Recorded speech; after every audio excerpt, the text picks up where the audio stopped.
नमस्कार दोस्तों, स्वागत, अभिनंदन। आप सभी को दशहरा पर्व की हार्दिक शुभकामनाएं। दशहरे के इस शुभ अवसर पर मैं आपको रावण का संदेश देना चाहता था, क्योंकि आज ही प्रातः मुझे मन में एक विचित्र ख्याल आया और ख्याल ये था कि प्रभु श्री राम स्वयं नारायण हैं, वो तो जगत के स्वामी हैं। फिर क्या जरूरत थी प्रभु श्री राम को कि जब रावण मृत्युशैया पर था, अपने जीवन के अंतिम क्षणों में था, तो लक्ष्मण को उसके पास शिक्षा पाने के लिए भेजा। ये अपने आप में अद्भुत है दोस्तों। वॉरेन बफेट, जिसको कि हम मसीहा मानते हैं जब निवेश की बात आती है, लॉन्ग टर्म इन्वेस्टिंग की बात आती है, उनके दो नियम हैं। और पहला नियम उनका ये है कि ध्यान रहे आपको निवेश में नुकसान न हो, और दूसरा नियम ये है कि सदैव पहले नियम को याद रखें। Never lose money and remember that you remember the first rule, never lose money. तो ये जो वॉरेन बफेट की बात है, इसमें फोकस किस पर है, मरकज में क्या है, आपके आपके आपके केंद्र में क्या है? रिटर्न कमाना नहीं है, आपके केंद्र में है कि आपको नुकसान नहीं होना चाहिए। आपके लक्ष्य, आपके ध्यान में क्या है कि आपको नुकसान नहीं होना चाहिए, आपको उस नुकसान से बचने की कोशिश करनी है।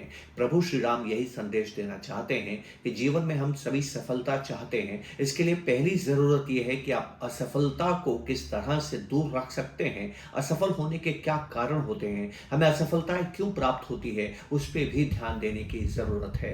प्रभु श्री राम लक्ष्मण को हर प्रकार की शिक्षा दे सकते थे, हर प्रकार का ज्ञान दे सकते थे, किंतु असफलता का अनुभव तो रावण के पास था। क्या आपको नहीं लगता कि शिक्षा के साथ साथ अनुभव का भी जीवन में उतना ही महत्व है? इसीलिए तो हम बड़ों की तरफ जाते हैं कि उनके अनुभव से लाभ उठाते हैं। तो प्रभु श्री राम रावण के अनुभव का लाभ उठाना चाहते थे। दोस्तों, आपको याद रहना चाहिए कि अपने वर्तमान समय का, तथाकथित समय का इतिहास इस बात का साक्षी है। हमारा हमारा हमारे शास्त्र, हमारे इतिहास के अगर आप अध्ययन करेंगे तो मुझे नहीं लगता कि रावण से ज्यादा रोमांचित करने वाला कोई पात्र, कोई चरित्र आपको नजर आएगा।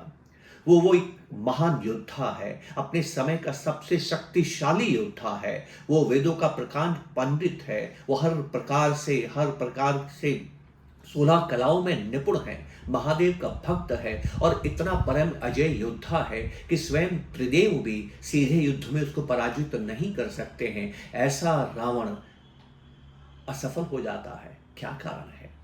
कारण स्पष्ट है दोस्तों।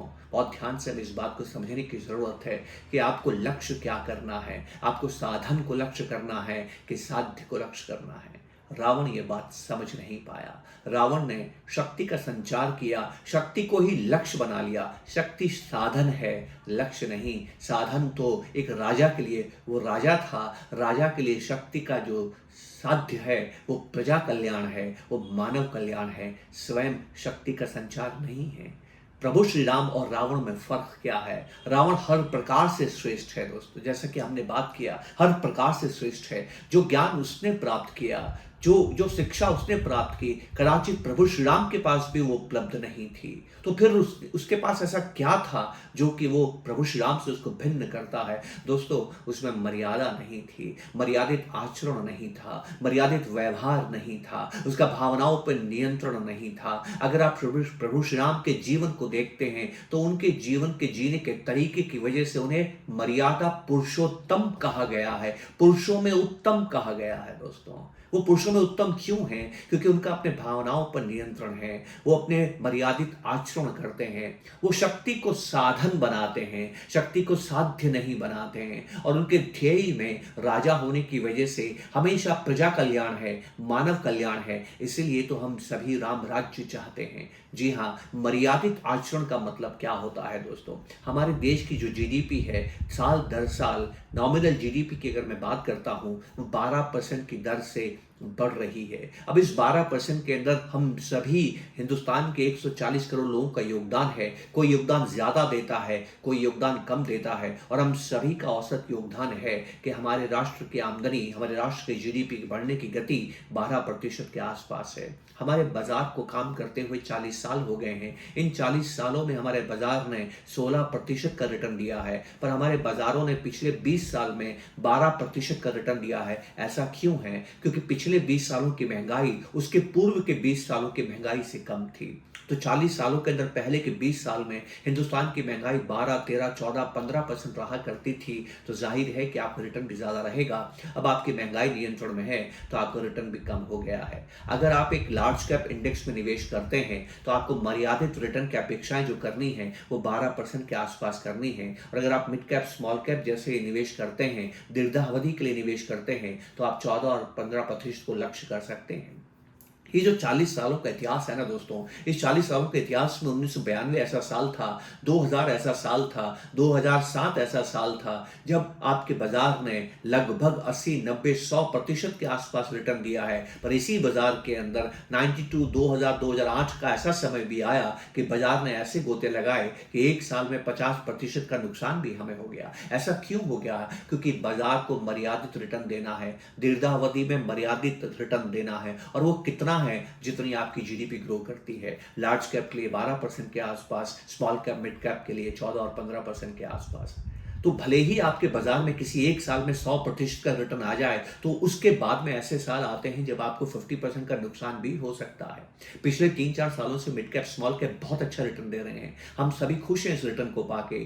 जब भी आपको ज्यादा रिटर्न मिलने का अवसर मिलता है, आप जरूर ज्यादा रिटर्न बनाने की कोशिश करें, पर उस रिटर्न को लक्ष्य ना बनाएं। मैं बहुत से वित्तीय सलाहकारों से बात करता हूं, उनकी चिंता यह है कि अब जब वो नए ग्राहक से बात करते हैं, नया निवेशक जो हिंदुस्तान में निवेश करने के लिए आगे आ रहा है, कोविड से पहले केवल 4 करोड़ डीमैट अकाउंट थे, आज 17 करोड़ डीमैट अकाउंट है। मतलब ज्यादातर निवेशक तो नए हैं। इन लोगों ने लक्ष्य बना लिया है कि रिटर्न 20, 25, 30, 40% आया करता है। जी नहीं, ये मर्यादित नहीं है दोस्तों। ऐसा सदैव रहने वाला नहीं है। बाजार में उतार चढ़ाव भी आना है। आप सफल होना चाहते हैं, ये जरूरी है, पर उसके लिए ज्यादा जरूरी यह है कि सफलता से बचने की कोशिश भी तो करनी है। हमें अपने भावनाओं पर नियंत्रण रखना है। हमें साधन को लक्ष्य नहीं बनाना है। आप जो रिटर्न कमाते हैं वो आपका लक्ष्य नहीं है। आपका लक्ष्य तो एक कॉर्पस है जिसको कि आप पहुंचना कहाँ चाहते हैं। जब आप घर से निकल के ऑफिस जाते हैं ना दोस्तों, तो आपका गंतव्य, आपका डेस्टिनेशन, आपका लक्ष्य आपका ऑफिस होता है। घर से ऑफिस के बीच में आपने कार किस गति से चलाई, वो गति कभी आपका लक्ष्य नहीं हो सकती है। रिटर्न कभी आपका लक्ष्य नहीं हो सकता है। पैसा कभी आपका लक्ष्य नहीं हो सकता है। लक्ष्य तो आपके दूसरे होते हैं। लक्ष्य तो आपका परिवार कल्याण होता है। लक्ष्य तो आपको परिवार के सपने होते हैं। लक्ष्य तो आप जीवन में क्या करना चाहते हैं वो होता है। और उसको प्राप्त करने के लिए ही तो आप धन का सृजन करते हैं और धन का अर्जन करते हैं।